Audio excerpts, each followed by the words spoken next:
going to just sit there? As compared to what? Standing? Not standing, rowing. Rowing? Hadn't planned on it. So you expect me to shoulder What's the this? burden? No. But I do expect you to do all the rowing. And why is that? Coming here was your idea. Bioshock Infinite, the conclusion to a 3-game series that came out in 2013. I just finished it. I have about 10 hours in the game, and I can wholeheartedly say I enjoyed the majority of my time playing it. Now, I have never played a Bioshock game before this, but have had all the cool little secrets spoiled for me. But for the most part, everything was new to me with this game and the series. I realize a lot of people like this game and the Bioshock series, even critics too. I do also know that there is some controversy around the game, especially Infinite. Some people, let's say, were not happy with how the series ended. When I first started playing the game, I noticed a few things. First, I had to turn my FOV up, which doesn't have numbers. Second is, the shooting was pretty dull for the most part, pretty basic, and if I had to put it in a nice way, arcadey feeling. There wasn't too much depth here, and there were weapons that were obviously better than others. This didn't really bother me, I just want to point it out.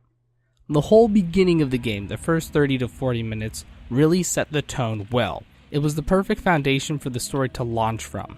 The time period was a nice touch, but the overall atmosphere was executed perfectly. I bought into the world for the most part and was sucked in. At first, I was just going through and killing everyone they threw at me, but about 2 hours in, I really started to like it. The characters started growing on me, and before I knew it, I was invested in the story.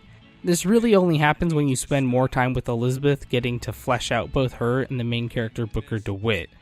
Now, the voice acting isn't amazing, but it works.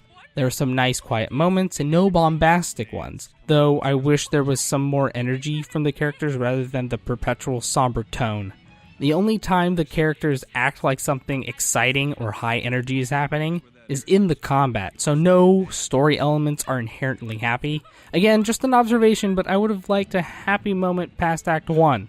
Again, for the most part, I had a good time. The only real things that bothered me pulling me out of the game was the weird direction the game went story and tonally wise 2 specific times. The first happening when Elizabeth undergoes her change, because there is no real build up to that moment, and another moment towards the end of the game, not specifically the ending.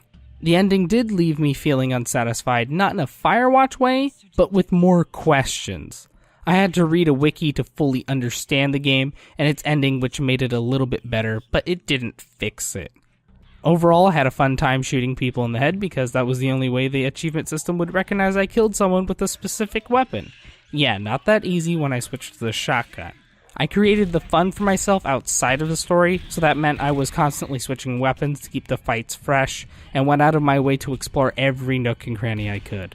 If you wanted to breeze through the game though, just stick with a carbine rifle and a sniper rifle and you won't even need to use vigors. Always choose to upgrade the shield because it's really OP along with the equipment that you can equip. The game was pretty easy for me. I probably only died 6 times, so I'm ready for Dark Souls. The only time the game kind of felt unfair is the final battle. If you don't spice up the guns you use and don't make it a point to use vigors, the combat could get really samey. I even started to feel it in that final fight. I'll say it again, I enjoyed the game. It was fun, and the death penalty is stupid, but by the end of the game I had like $6,000 of unspent money, so whatever. I might try the other Bioshocks, but I don't think they have the same open feeling of Infinite. Never say never though. To end on an up note, I want to say that the art direction and sound design, including music choice, are stellar here. They really help the atmosphere again, especially in the beginning of the game. It was just so captivating that I took my time walking around everywhere to find anything I could. Really amazing world, Columbia.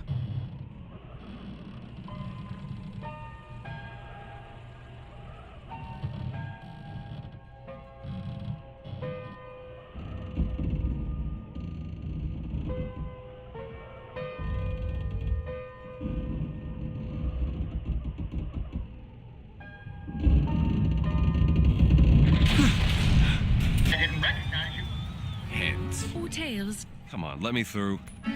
Heads. Or tails. Tails. Told you. I never find that as satisfying as I'd imagined. Chin up. There's always next time. I suppose there is.